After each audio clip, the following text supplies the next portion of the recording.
কি শর্তে এই সুগত বসু, তারপরে মিমি চক্রবর্তী, এবার হয়ে এখনও লোকসভা নির্বাচন হবে, তা কি শর্তে মানুষ সিপিএমের দিকে, সিপিএমের সিম্বলে ভোট লাগাবে? এক হচ্ছে বাম আন্দোলনের ঐতিহ্য, ইতিহাস যাদবপুরে আছে। আমি যদি সে কথায় নাও যাই, আমি এই কথাটাই বারবার তোমার প্রতিটি প্রশ্নের উত্তরে বলার চেষ্টা করছি। তৃণমূল বিজেপি যদি রুজি রুটির কথা নিয়ে রাজনীতি করত, তাহলে বরং আমাদের কাজ খানিকটা কঠিন হতো। কিন্তু তৃণমূল বিজেপি সঙ্গত কারণেই কি করে করবে? আদানির দল, আম্বানির দল, তারা তো পেট্রোল ডিজেল রান্নার গ্যাসের দাম কমানোর কথা বলতে পারবে না, তাহলে তো ওদেরকে আদানি খচে যাবে, ইলেকটোরাল বন্ডে টাকা আসা বন্ধ হয়ে যাবে। সিমিলারলি এখানেও তৃণমূল কংগ্রেস যা তোলাবাজি করছে, যেভাবে করছে, যে পরিমাণ মানুষের টাকা দুর্নীতি, কয়লা, গরু, বালি, চাকরি, লটারি ইত্যাদি ইত্যাদি, আমি আর সকলে জানেন, এদের মরাল রাইট, নৈতিক অধিকার মানুষের রুজি রুটির দাবি দাওয়া নিয়ে কথা বলার খুব একটা থাকছে না। মানুষ বীতশ্রদ্ধ, এই শূন্যতায় মানুষ বামপন্থীদের খুঁজছেন। এবার ইট ডিপেন্ডস আপন আস যে আমরা কতটা মানুষের এই আকাঙ্ক্ষার সওয়ারি কতটা লাল ঝান্ডা হতে পারবে এবং মানুষের কথা কতদূর তুলে ধরতে পারবে। আমি এইটুকু বলতে পারি প্রার্থী হিসেবে, এবং প্রার্থী তো যাই হোক, সে তো বাড়তি কিছু না, কোনো একজনকে ভোটে দাঁড়াতে হয়, আমি দাঁড়িয়েছি। আমাদের পার্টি অ্যাজ আ হোল প্রাণপাত পরিশ্রম করবে রুজি রুটির কথা, বেঁচে থাকার কথা, জীবন জীবিকার ইস্যু, লাইভলিহুড ইস্যুস তুলে ধরার জন্য পার্লামেন্টের ভিতরে, পার্লামেন্টের বাইরে, যাদবপুরের মানুষের কাছে আমরা এই কথাই গিয়ে বলবো যে রাজনীতি যারা করছেন তারা রাজনীতিটাকে ছ্যাবলামোর পর্যায়ে নামিয়ে এনেছেন। সন্ধ্যাবেলা ঘণ্টাখানেক আলোচনা হলে টিভিতে, সেখানে পেট্রোল ডিজেল রান্নার গ্যাসের দাম আলোচনা হওয়া উচিত। তা না করে আলোচনা হচ্ছে গরুর দুধে সোনা খুঁজে পাওয়া যায় কিনা, আলোচনা হচ্ছে ভাই অভিমান করেছেন, পিসি ত্যায্যপুত্র করেছেন, ত্যায্য ভাই করেছেন, ভাইপো ওদিকে কি বলে ফেললো, ওদিকে তাপসবাবু কি বললেন, কুণালবাবু কি বললেন। আরে তোমার ঘরের গল্প আমার কি দরকার জেনে? আমি সাধারণ মানুষ, আমি তোমাকে ভোট দিয়েছি, তুমি সরকার, তুমি এমপি, তুমি এমএলএ, তুমি আমার জীবন জীবিকার সমস্যাগুলোকে অ্যাড্রেস করছো কিনা? করছে না বলেই বামপন্থীরা ওই কথাগুলো নিয়ে নামছে। আমাদের রাজনীতির নিউক্লিয়াস এইটা, যাদবপুরে রুজি রুটির লড়াইয়ের দীর্ঘ ইতিহাস। আমি কনফিডেন্ট যে এইবারে মানুষের কাছে আমরা আমাদের কথা পৌঁছতে পারবো। একদমই তাই। আমি একটা বিষয় একটু জেনে নেব। আপনার বিপরীতে রয়েছে ভারতীয় জনতা পার্টি ডক্টর অনির্বাণ গাঙ্গুলি। তিনি গতবার বোলপুর বিধানসভায় লড়েছিলেন, পরাস্ত হন, এবার এই লোকসভা কেন্দ্রে দাঁড়িয়েছেন।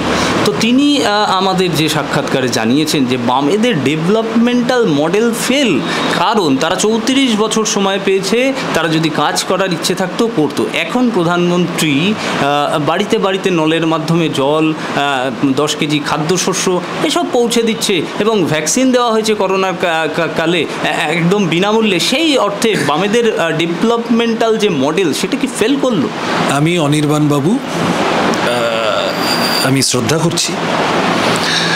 আমি তাকে আবেদন জানাবো, তুমি যেখানে বসে আছো, আমি এই পাড়ার ছেলে যাদবপুরে, গোটা যাদবপুর ঘুরে দেখুন। আমি প্রয়োজনে ওনাকে সাথে নিয়ে ঘুরে দেখাবো যে আপনি যে রাস্তাটা দিয়ে হাঁটছেন, ওই রাস্তাটা সিপিএমের বানানো। আপনি ডান দিকে বাদিকে যে বাড়িগুলোর লোককে হাত নাড়ছেন, ওই বাড়িগুলো সিপিএমের আমলে বানানো। যে দোকানটায় গিয়ে হ্যান্ডশেক করে বলছেন বিজেপিকে ভোট দিতে, ওই দোকানটা সিপিএমের আমলে বসানো। যে ল্যাম্পপোস্টার আলোর তলায় দাঁড়িয়ে আপনি মিডিয়াকে বাইট দিচ্ছেন, ওইটা সিপিএমের আমলে বসানো। যাদবপুরে তুমি একটা বাড়ির ছাদে দাঁড়ালে ওপরে আকাশের দায়িত্ব নিতে পারবো না, নিচের রাস্তাটা আর সোজা পিছনে ডান দিকে বাদিকে তুমি যা দেখবে বামপন্থীদের আমলে বানানো। তৃণমূল এসে হয়তো একটা বাস স্ট্যান্ডকে নীল সাদা রং করেছে, একটা নতুন হচ্ছে কিছু একটা বসিয়েছে, বাতিস্তম্ভ ম্যাক্সিমাম, কোনো একটা অলরেডি ছিল একটা মাঠ, সেই মাঠটা একটা হয়তো পাঁচিল দিয়েছে, একটা স্কুল বাড়ি ছিল, একটা স্বাস্থ্যকেন্দ্র ছিল, সেইটা নীল সাদা রং করেছে। যা দেখবে সবই তো সিপিএমের বানানো। ফলত বামেদের ডেভেলপমেন্টাল মডেল, এই মডেল পশ্চিমবঙ্গকে ধান চাষ, পাট চাষ, সবজি চাষ, মাছ চাষে গোটা দেশে 1 নম্বরে নিয়ে গিয়েছিল। এই ডেভেলপমেন্টাল মডেল 2004 থেকে 2011 সব থেকে বেশি প্রাইভেট ইনভেস্টমেন্ট ড্র করিয়েছিল পশ্চিমবঙ্গে। মুখ্যমন্ত্রীর নাম বুদ্ধদেব ভট্টাচার্য। ফলত আমি জানি না উনি কি বলছেন, কিন্তু প্রধানমন্ত্রী যা যা করছেন বলে প্রচারিত হচ্ছে, আসলে ততটা করছেন নাকি এটাও ওই 15 লাখ টাকার মতো গল্প আছে, এটাও আসলে ইলেকটোরাল বন্ডের মতো কিছু একটা জুমলাবাজি আছে, এইটাও একটু ওনাদের বোঝা উচিত। আগেন নরউইথ স্ট্যান্ডিং কি বিজেপি কি তৃণমূল যারা প্রার্থী দাঁড়িয়েছেন আমি তাদের প্রতি শুভেচ্ছা জানাই, আমার আলাদা করে প্রার্থীদের নিয়ে কিছু বলার নেই। তাহলে তো ওভারঅল কাজ যেটা তুমি বললে এক্ষুনি, তাহলে তো ওভারঅল কাজ হয়ে গিয়েছে। যাদবপুর লোকসভায় আর কি কাজ করার বাকি আছে? যাদবপুর লোকসভায় তার মানে তো ওই নীল সাদা রং করেছে, পাঁচিলটা ঘিরেছে, তাহলে যাদবপুর লোকসভার স্বয়ং সম্পূর্ণ, আর কোনো কাজ বাকি নেই, তাই কি?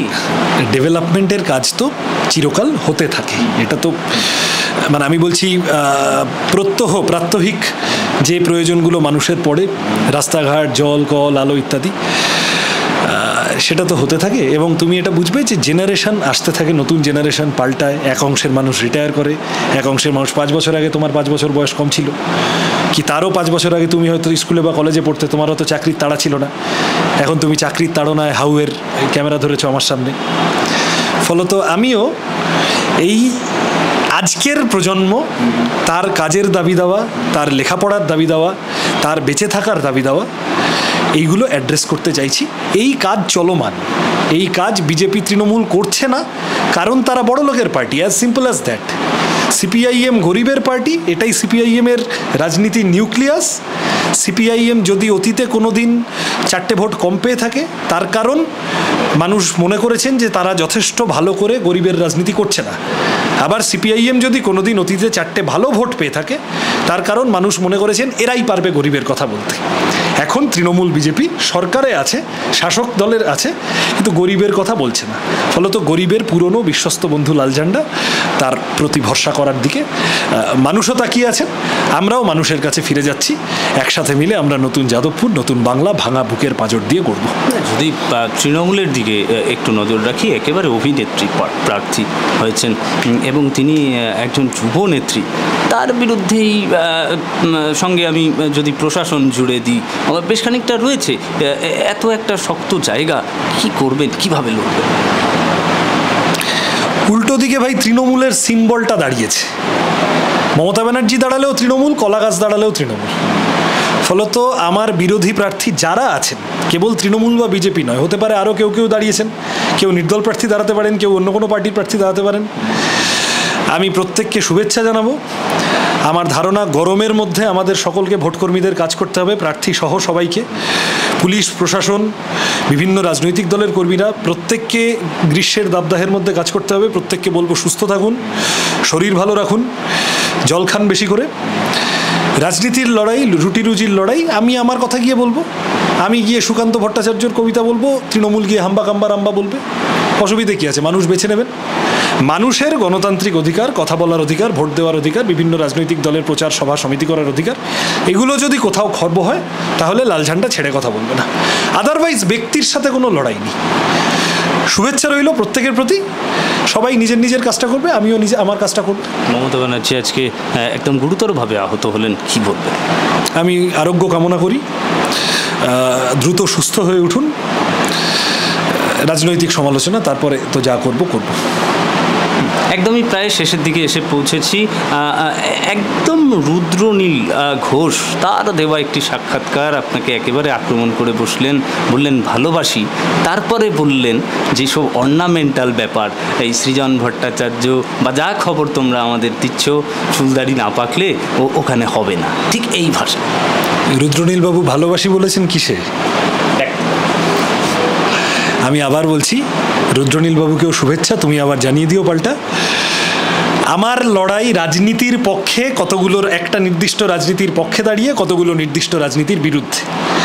ফলত আমার উল্টো দিকের রাজনীতিতে যদি এমন তো হয়েছে, আমাদের সাথে দীর্ঘদিন একই পার্টি করেছেন, একই সংগঠন করেছেন, কোনো একটা সময় তৃণমূল বা বিজেপিতে চলে গেছেন, এরকম লোক আছে। তার সাথেও কোথাও দেখা হয়, রাস্তায় ঘাটে, মিটিংয়ে মিছিলে, টিভি চ্যানেলে দেখা হয়, মিটিংয়ে মিছিলে দেখা হয় না। তা আমি কি তার সাথে ঘুষোঘুষি করতে যাই? না। কিন্তু রাজনীতির ফারাক, রাজনীতির বিভেদ, রাজনীতির কি বলবো, মতাদর্শের যে যুদ্ধ, মতাদর্শগত লড়াই, সেটা থাকবেই। চুল পাকার মাধ্যমে কিন্তু একটা বিদ্যুৎতন্ত্রের কথা কিন্তু উনি বোঝাতে চাইলেন বা তুলে দিলেন। আমি জানি না ভাই, দেখো রুদ্রনীলবাবু নরেন্দ্র মোদীর মাথা, রুদ্রনীলবাবু কেন, আমি অ্যাজ এ হোল বলছি, নরেন্দ্র মোদীর মাথা, জুলপি, গোঁফ, দাড়ি সব মিলিয়ে তোমরা এক পিস কালো চুল পাও না, তাতে তোমাদের কিছু যায় আসে না। নরেন্দ্র মোদীর সাদা চুল তোমরা দেখতে পাও না, তোমরা বিমান বসুর সাদা চুল দেখতে পাও। এটা তোমাদের চোখের সমস্যা। আমাদের পার্টি প্রথম থেকে শেষ অবধি, পার্টির জন্মলগ্ন থেকে একটা সিনিয়র সেট অফ লিডারশিপ, যখন জ্যোতি বসু বা প্রমোদ দাশগুপ্ত নেতা, তখন কিন্তু একই সাথে বিমান বসু, বুদ্ধদেব ভট্টাচার্য, অনিল বিশ্বাস, সুভাষ চক্রবর্তী, শ্যামল চক্রবর্তীরা, যখন এনারা আস্তে আস্তে নেতৃত্ব হচ্ছেন, তখন কিন্তু মোহাম্মদ সেলিম, সুজন চক্রবর্তীরা চলে এসেছেন। আবার সময়ের নিয়মে সূর্যদা, সেলিমদা, সুজনদা, রবীন্দারা সিনিয়র হচ্ছেন, আবার পরের ব্যাচটা এসেছে, শ্রমিক লাহিড়িরা এসেছেন, আরও কম বয়স এসছে, তারপরে এখন আমরা এসছি। এ তো অববাহিকা, এটা বৃদ্ধতন্ত্রের কোনো গল্পই নেই এখানে। আমার পার্টি এই নবীন প্রবীণের মিশেলটা ঘটাতে পারে। এই বৃদ্ধতন্ত্রের গল্পটা 2011-র আগে পরে বাজারে ছাড়া হলো, যে সিপিএমের লোকগুলো সাদা চুল, সাদা ধুতি, সাদা পাঞ্জাবি, মানে খানিকটা ওদের মতো লারেলাপ্পা পরছে না কেন সিপিএমের লোকগুলো, ঝিঙ্কু নাকুড় পরছে না কেন জামা কাপড়, এই জন্যে রাগ। আসল কথাটা হলো যে সিপিআইএমকে দেখাতে হবে এরা স্টোরি অফ দি ইয়াস্টার ইয়ার, এরা হচ্ছে বিগত দিনের গল্প, এই মতাদর্শটা ব্যাকডেটেড। ফলত বলা শুরু হলো বৃদ্ধতন্ত্র, এদের সাথে কাঁচা মাথা নেই, কাঁচা মাথা নেই ইত্যাদি। আমি তো ওই ব্রিগেডের সভায় বলেছি, যারা বলতো বৃদ্ধতন্ত্র তারা এখন বলছে যে বড়রা কোথায়। চারদিকে কাঁচা মাথার সমুদ্র দেখে তারা এখন বলছে বড়রা কোথায়। ওই কারণেই তো বলেছি যে বড়রাও আছে, ছোটরাও আছে। বাপ কো হাত লাগানে সে পেহলে বেটে সে বাত করনা পড়েগা। একদম আমার স্পেসিফিক শেষ প্রশ্ন, সমস্ত স্তরের মানুষ এবং সমস্ত বর্ণের, ধর্মের মানুষ এক বাক্যে, ঠিক একেবারে একটি দুটি বাক্যে যাদবপুরে কি মেসেজ দিতে চাইবে? আগেন সৃজন, সিপিআইএম, কাস্তে হাতুড়ি, বামফ্রন্ট রুটি রুজির লড়াই নিয়ে যাদবপুরটা লড়ছে। আমরা চাই না রাজনীতিবিদরা মন্দির মসজিদে ঢুকে পড়ুন, আমরা চাই না রাজনীতিবিদরা খেলা মেলা মচ্ছবকেই জীবনের ধ্যান জ্ঞান করে ফেলুন। চুরি, ডাকাতি, দুর্নীতি, তোলাবাজি এবং দাঙ্গাবাজি, তার বিরুদ্ধে অন্ন, বস্ত্র, বাসস্থান, শিক্ষা, স্বাস্থ্য, কর্মসংস্থান, পেট্রোল ডিজেল, রান্নার গ্যাসের দাম, লেখাপড়া, বেকারের চাকরি, কাজ, PF, gratuity, pension, health scheme, সামাজিক সুরক্ষা, সম কাজে সম বেতন, সম্মানযোগ্য বেতন, এই সমস্ত কথা নিয়ে আমরা এইবারের নির্বাচনটা লড়ছি। আপনারা পাশে থাকুন, আপনাদের সমর্থন চাইছি।